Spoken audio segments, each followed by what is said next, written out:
Bonsoir. Au compte de titres, retenez que les sapeurs-pompiers de Guinée viennent de bénéficier de nouveaux équipements. La valeur se chiffre à plus de 200 000 euros. Et puis, renforcement des capacités des journalistes de la RTG. C'est une formation rendue possible grâce à la coopération française. Sport, football, la Guinée affrontera demain le Ghana. C'est au compte de la 4e journée des éliminatoires de la CAN 2015. C'est tout pour les titres. Dans quelques instants, les détails. Mesdames et messieurs, je vous dis encore bonsoir et merci de votre fidélité à la RTG. Les députés de l'Assemblée nationale ont jusqu'à la mi-décembre pour adopter le budget 2015. Le calendrier qui couvre tous les travaux de la session a été adopté ce mardi à la majorité des députés. C'était à la faveur d'une séance plénière. François Lama. Plénière qui a validé le projet de calendrier issu de la conférence des présidents à la majorité des députés présents. Cela conformément aux dispositions de la loi mais aussi du règlement intérieur de l'Assemblée nationale. Je me réjouis de ce qui vient de se passer.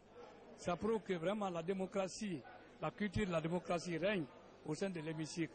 Et je souhaiterais que sur toute l'étendue du territoire national, cet esprit puisse continuer à exister et se développe. Le débat a été très vif. Mais à la sortie, c'est pratiquement tout le monde qui a adopté. Il y a eu quelques amendements. Nous allons finaliser ce calendrier. Donc, il a été adopté sous réserve de ces quelques amendements. On va le prolonger de quelques jours, tout en restant dans les limites de la Constitution et des règlements, puisque tous les ministres vont passer à l'Assemblée nationale, soit en commission, soit en plénière. À la demande de plusieurs députés, il est prévu dans ce calendrier adopté l'examen de textes relatifs au code électoral, mais aussi à la CENI. Il y a une possibilité aussi de pouvoir introduire au-delà du budget d'autres lois qui sont des lois organiques, notamment le règlement intérieur, la loi sur la CENI, le code électoral. Nous pensons que ces questions-là vont être examinées avant la fin de la session du budget. Ce sont plusieurs députés qui se sont réjouis de l'esprit critique qui a caractérisé les débats. Nous avons pris une certaine habitude maintenant de discuter chaudement chaque point à l'ordre du jour. Les députés ont fait des propositions et je crois que les propositions des uns et des autres, plus ou moins, ont été prises en compte. Le vote s'est passé correctement, chaque député s'est exprimé et je pense que c'est une très bonne chose. Les travaux de la session seront d'abord consacrés à la loi rectificative du budget 2014 suivi de l'examen du budget 2015. Pride Finance, vous connaissez certainement l'entreprise. Elle est en cessation de paiement depuis 2012. Face à cette situation, la FESABAG a tenu à rencontrer ce matin le Premier ministre chef du gouvernement. Les deux parties ont discuté des difficultés auxquelles cette structure est confrontée. Compte rendu Adi Kamara Kabasouma. La FESABAG chez le Premier ministre pour discuter de la situation sociale et financière de Pride Finance, une institution de microfinance agréée le 11 avril 2003 en Guinée. Aujourd'hui, cette structure d'intermédiation financière traverse des moments difficiles de trésorerie. Il y a des dettes au jour d'aujourd'hui envers les salariés qui se chiffrent à un montant de 762 30 000. Les dettes sociales, ça c'est au regard de la Caisse nationale de sécurité sociale. Là, on en a pour 240 millions. Les prêts reçus auprès des institutions. Vous savez que ce sont les différentes institutions, les bailleurs de fonds, tels que le PDSD, tels que le PNUD, etc., etc. Ce sont ces bailleurs de fonds qui accordent souvent des subventions à cette IMF. Donc les prêts reçus auprès de ces institutions se montent au jour d'aujourd'hui à un montant d'1,14 500 000. Enfin, au titre des impôts et des taxes, on en a pour 15 millions. Bon, au niveau des comptes qui sont malheureusement débiteurs, nous avons un montant pratiquement de 7 millions. Les fournisseurs également, on a 460 484 000. Et puis, au titre du fonds de garantie, un montant de 342 millions. Ce qui fait au total, en fait, un total d'engagement de 2 841 014 000 francs guinéens. Cette cessation de paiement a entraîné le chômage de 103 travailleurs de l'entreprise. C'est pourquoi la FESABAG souhaite l'intervention du gouvernement pour sauver Pride Finance. Depuis 2012, nous avons eu beaucoup de correspondances leur faisant comprendre que la situation est vraiment catastrophique au niveau de cette institution. Et je crois que la Banque centrale en ce moment a commis une mission d'inspection. Effectivement, voyant clair dans cette situation, un rapport a été fait. Et des recommandations également ont été faites. Il se trouve que les employés de Pride, actuellement, au moment où on parle, tous les employés sont chez eux. Même l'immeuble qui a été mis à la disposition de l'institution, le bailleur a résilié le contrat. Donc, la préoccupation de la FESABAC, c'est comment redémarrer la société.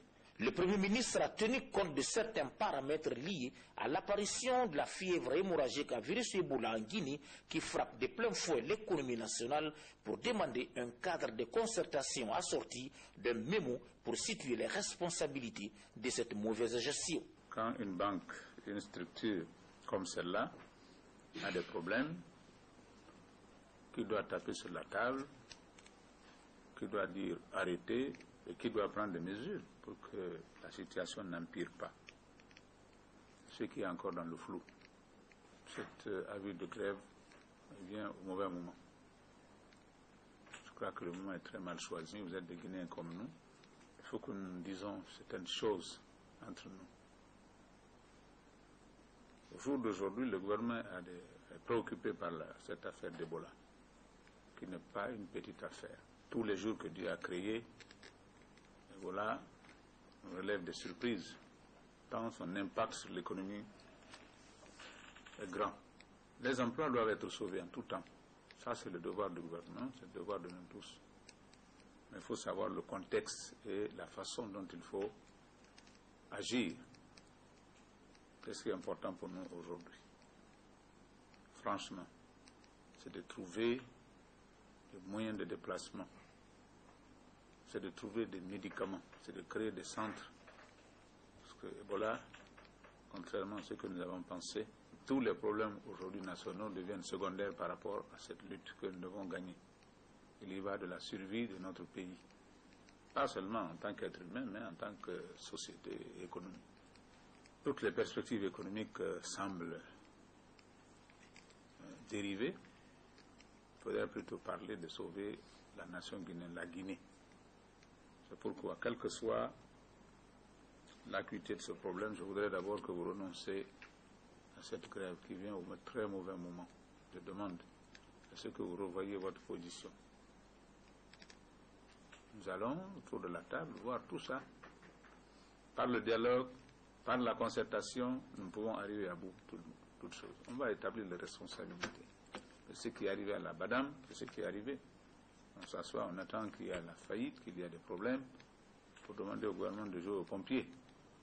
Alors, qui devrait faire quoi? Ça va être établi, avec impartialité. Je crois que ça me semble être le cas, parce qu'on ne peut pas s'asseoir et laisser une situation comme ça courir pour demander au gouvernement de venir jouer aux pompiers à la dernière minute. Ça, je me refuse à ça. Mais, ce que nous avons en commun, c'est la lutte pour la survie de l'économie et de la société guinéenne. Mohamed Seydou Fofana a annoncé qu'une commission interministérielle sera mise en place afin d'examiner minutieusement la situation financière des prêts de finances. Comme je vous le disais dans les titres, des véhicules et du matériel de protection pour les sapeurs-pompiers de Guinée. La valeur est estimée à plus de 200 000 €. C'est un geste de l'Union européenne et de la coopération française qui vise à renforcer les capacités opérationnelles des soldats du feu dans notre pays. Abdul Karim Kamara a suivi la remise de ces équipements. Voici son compte-rendu. Parents pauvres depuis plusieurs années au sein du dispositif de sécurité. Aujourd'hui, la protection civile rentre dans le club très fermé de la police guinéenne. Ces hommes viennent de bénéficier d'un soutien logistique afin de renforcer leur capacité d'action. Des équipements offerts et financés par l'Union européenne à travers la coopération française. Ils sont composés de 10 véhicules et d'un lot d'instructions au secourisme. L'Union européenne s'est engagée en août 2013 dans ce projet doté d'une enveloppe globale de 2,9 millions d'euros, près de 26 milliards de francs guinéens. Il s'est fixé pour ambition de renforcer les capacités opérationnelles de la protection civile en Guinée pour accroître son rayonnement et contribuer à une meilleure efficacité globale. On avait un manque de matériel, Donc l'acquisition de ces matériels permettra aux soldats du feu d'être sur le terrain. Donc c'est ce qui est réconfortant. Le matériel de secourisme comprend entre autres des mannequins, des matelas de décompression ou encore des attelles. Il est destiné aux 40 nouveaux moniteurs formés au mois d'août dernier à l'Institut supérieur d'études de protection civile de Ouagadougou au Burkina Faso. Ces assistances constituent un projet structurel à long terme entre la Guinée, la France et l'Union européenne. Ce projet qui est un projet européen avec l'expertise française, et je dirais qu'avec l'Europe et la France, vous êtes doublement gagnants. Si vous avez ces moyens, il est évident que vous devrez en faire bon usage, que vous devrez les entretenir, que vous devrez être prompt chaque fois que le besoin se présentera dans chacune des communes de la ville de Conakry et même à l'intérieur du pays. Les sapeurs-pompiers seront formés en technique du feu de carburant du 15 au 29 octobre prochain. Quant aux unités de protection civile, elles suivront une formation dans les domaines spécialisés du 26 octobre au 22 décembre à l'école de police de Kafilia. À présent, ce communiqué du bureau de presse de la présidence de la République. Dans le cadre de la lutte contre la fièvre hémorragique à virus Ebola et de la mobilisation de toutes les ressources humaines disponibles, le président de la République, le professeur Alpha Condé, invite les médecins et tous les agents du corps de la santé à la retraite à se mettre à la disposition du ministère de la Santé et de l'Hygiène publique. Le président de la République compte sur l'engagement de chacun à œuvrer au renforcement de notre système de protection contre cette maladie. Cette mesure vise à accompagner les efforts déjà consentis sur le plan national et international en faveur de notre pays. Le ministère de la Santé et de l'Hygiène publique est invité à prendre les mesures utiles et nécessaires pour donner effet au présent communiqué. Conakry, le 14 octobre 2014, signé le directeur Moussa Sissi. Malgré la présence de l'épidémie d'Ebola, les pays amis nous témoignent toujours de leur solidarité. Tous s'activent à nos côtés. Voilà depuis près d'une semaine que des experts français séjournent en Guinée dans le cadre de la formation des journalistes et techniciens de la RTG. La formation est financée par l'Union européenne. Reportage Safia Toukonde. La RTG dans le processus de migration de l'analogie au numérique. Avec de nouveaux équipements, des experts recrutés par Canal France International forment la toute première équipe de journalistes reporters d'images de la RTG. D'autres approfondissent leurs connaissances en technique de rédaction et en réalisation télé. Cette formation, c'est la suite d'une certaine manière de ce qui avait été engagé déjà il y a quelques mois maintenant. Elle se passe, moi j'espère, du mieux possible.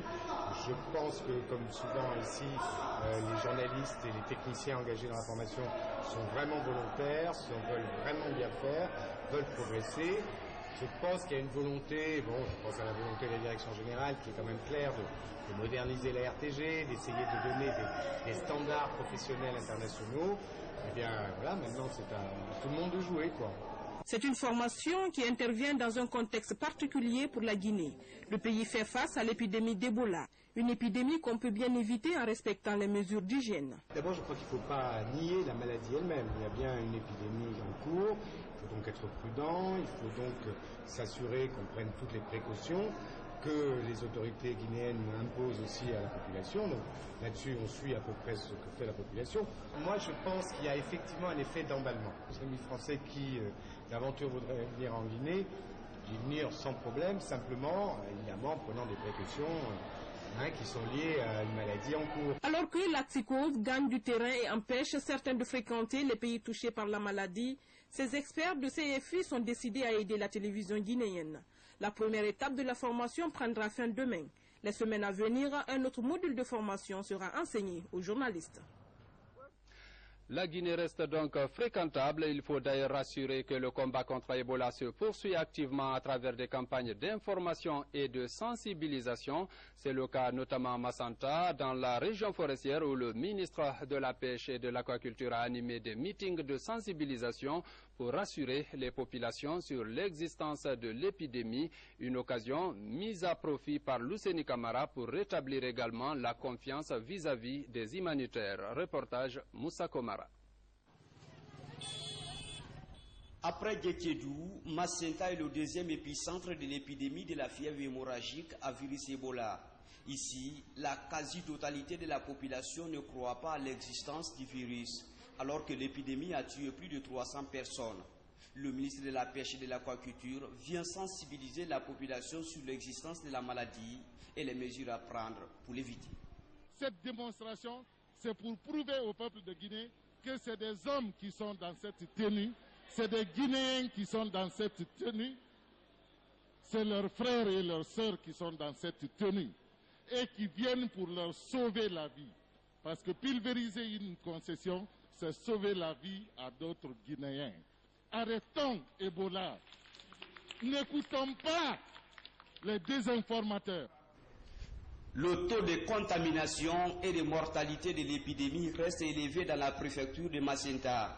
Cela est dû à l'hostilité des populations aux humanitaires et à l'intoxication. Dans les quartiers comme Mohamed V, Boa ou Patrice Lumumba, l'épidémie a décimé des familles entières. Les spécialistes de la santé rassurent les habitants que l'épidémie peut être guérie si elle est déclarée à temps. Lorsqu'on a Ebola, on peut bel et bien guérir d'Ebola, et c'est en deux sens. Lorsqu'on va accepter d'abord la maladie Ebola, et lorsqu'on va consulter très tôt dans un centre de prise en charge, on a une forte probabilité d'être guéri. Président de la désinformation, aujourd'hui le rideau est tombé. À travers cette sensibilisation, la population s'engage à vaincre l'épidémie avec les partenaires de santé. Ces propos réconfortent l'autorité préfectorale. Aujourd'hui, sa démonstration faite devant le public de Massanta m'a réconforté et m'amène à dire que désormais, Ebola est en train de faire ses valises pour partir de Massanta. Pour l'heure, le manque de kits de protection dans la localité et de moyens de déplacement pour les agents de santé sont perceptibles. Les partis politiques appuient à leur tour l'effort national de riposte contre Ebola. Récemment, en région forestière, c'est le GPT qui a procédé à la distribution des kits de protection aux populations. Reportage Sa Amara Tolno. Voilà la caravane de sensibilisation et de prévention contre Ebola du Parti Guinée pour tous, GPT. Première escale, la région forestière, principal foyer de l'épidémie. À Kissidougou, Yendem Ilimou Gekedou, Massanta et Zérékouré, la mission de GPT offre des kits d'hygiène aux populations pour se protéger contre cette maladie.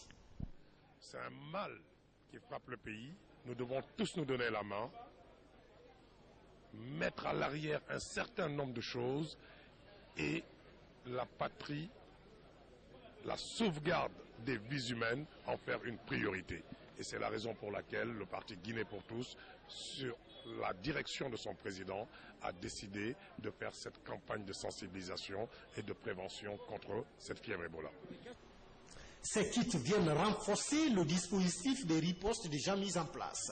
Pour les bénéficiaires, la lutte contre Ebola nécessite l'implication de toutes les couches sociales.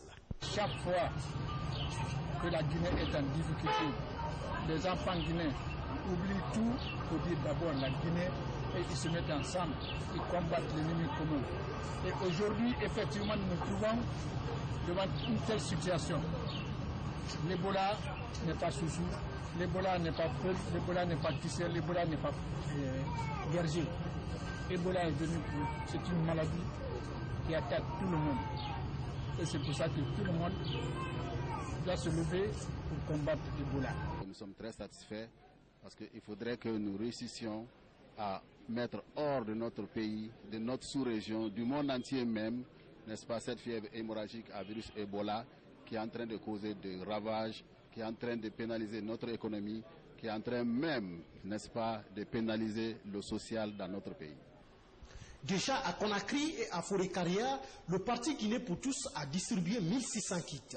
Pour cette seconde étape, ce parti compte sillonner 17 préfectures du pays pour mieux sensibiliser et apporter du matériel de prévention aux populations. Sensibilisation également du côté de Mali, c'est au Fouta-Jalon. Objectif amener les populations de la préfecture à observer les mesures d'hygiène édictées pour freiner la propagation de cette épidémie. Reportage Mamadou Saliouba. La sous-préfecture de Hidayatou, première étape de la tournée de sensibilisation du ministre des Transports à Mali. Ici, Aliou Diallo et les citoyens de la localité ont échangé sur les modes de transmission et de prévention de la fièvre Ebola. Nous sommes très contents de la venue de monsieur le ministre et nous l'avons écouté son message. Les populations ont pris et ont apprécié. Voir un ministre de la République dans notre sous-préfecture, vraiment, nous sommes très réconfortés par ces gestes du professeur Alpha Condé et nous allons suivre les conseils qu'ils vont nous donner, nous et nos parents. Nous allons élargir la sensibilisation d'ici et d'ailleurs. Après Hidayatou, la délégation ministérielle s'est rendue à Gaïa, à 25 km de la commune urbaine de Mali. Là également, le ministre des Transports a invité la population à observer les mesures d'hygiène pour contrer l'épidémie d'Ebola dans leur préfecture. C'est le souhait du président de la République. Ce n'est pas parce que la sensibilisation n'a pas commencé.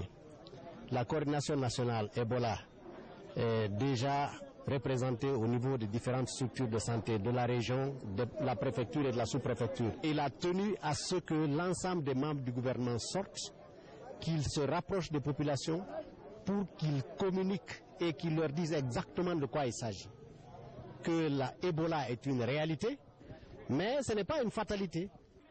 Pour le moment, la préfecture de Mali n'a enregistré aucun cas d'Ebola et la population reste mobilisée pour prévenir la maladie dans la préfecture. La cité minière de Kamsar est aussi très impliquée dans la lutte contre cette fièvre hémorragique à virus Ebola. Des dispositifs de contrôle sont actuellement installés dans tous les débarcadères de la localité, ceci pour surveiller les flux migratoires. La délégation gouvernementale qui poursuit sa séance de sensibilisation dans la région de Boké est d'ailleurs très satisfaite des dispositions prises dans cette sous-préfecture. Alia Kamara. Un dispositif de thermoflash pour dépister ceux qui entrent et sortent. La sous-préfecture de Kamsar gère au quotidien un flux important de mouvements humains par voie maritime.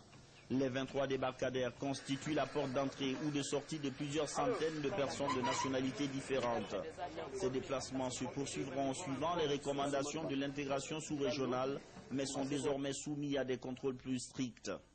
Le premier bac à destination de Kachek, où on a flashé 31 passagers. Ils ont été contrôlés. Le départ était à 10h45. La deuxième destination, c'était à Sansalé, où on a enregistré 22 passagers qui ont été tous contrôlés. C'est la première barrière anti-Ebola érigée ici, dans cette cité minière. Cette campagne conduite par le ministère de l'Environnement arrive donc dans une localité où les populations sont pleinement conscientes de l'existence de l'épidémie. Un conseil tout de même pour les agents de contrôle. Ce qu'on a envoyé va s'ajouter à ça, donc c'est déjà important. On voit combien de fois le contrôle est strict, cela est une très bonne chose. Et si tout le monde prend conscience, je pense que cette maladie quittera en Guinée très rapidement. Kamsar est fragile, la cité dépend presque essentiellement de l'usine d'alumine et il serait dommage dans une telle situation d'être confronté à une quelconque chaîne de contamination. Ebola a déjà fait des victimes ailleurs, même au sein du corps médical.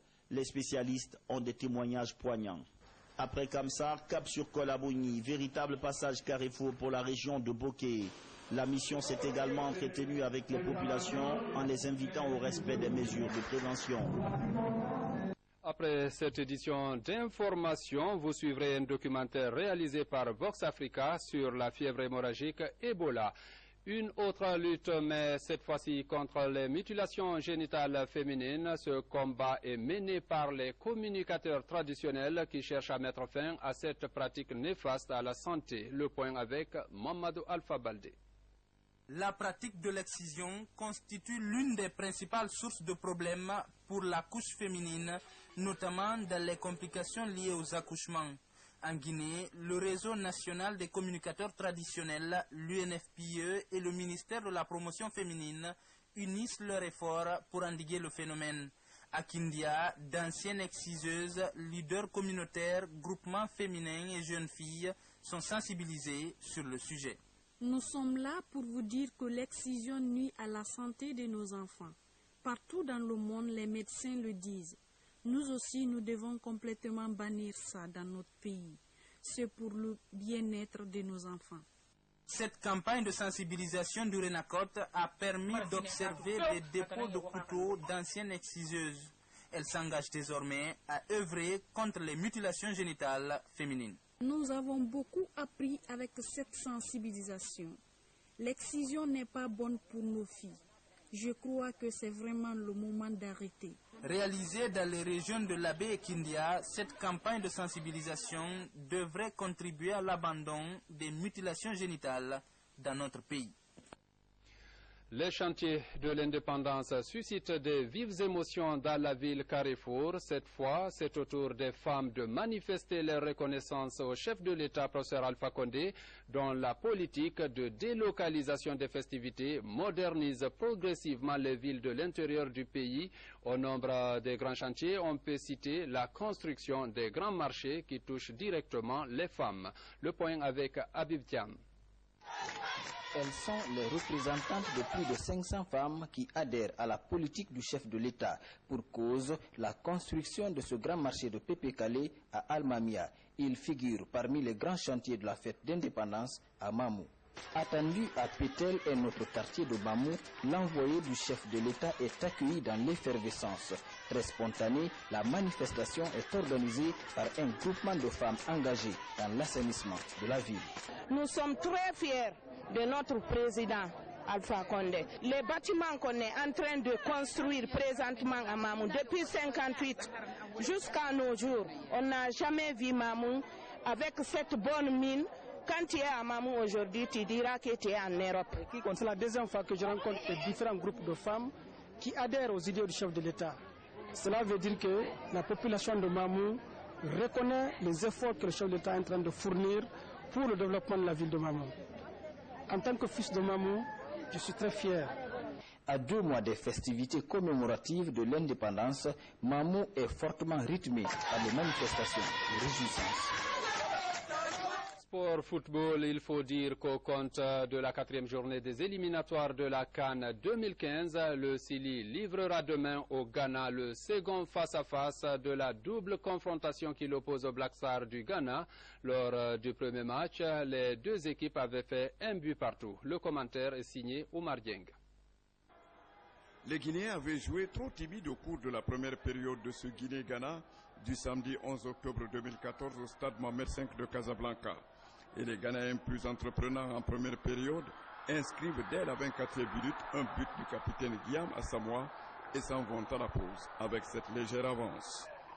Mais ce but qu'il ne fallait pas encaisser n'a fait que galvaniser l'engagement des coéquipiers de Ibrahima Traoré, le capitaine du jour du Sili national, qui égalise à la 80e minute et concrétise une domination guinéenne qui aurait pu aggraver le score sur de nombreuses occasions ratées dans une fin de match électrique. Je pense en prenant beaucoup de risques, en prenant des initiatives et on voulait absolument gagner le match. Ça s'est vu même après l'égalisation qu'on ne jouait pas pour le match nul. On a bien joué tactiquement, ils sont parfaits, on a marqué un but. Et le deuxième mi-temps, c'est les coachs de Guinée, ils ont changé beaucoup tactiquement et il a même 2 joueurs qu'il a fait la différence de l'équipe. Et voilà, j'ai rien du tout. On va au Ghana, on va se voir les héros et tout qu'on a fait. Et après, on se voit le mercredi. C'est bien, mais on aurait pu espérer encore un peu plus. Maintenant, on sait aussi que cette équipe du Ghana,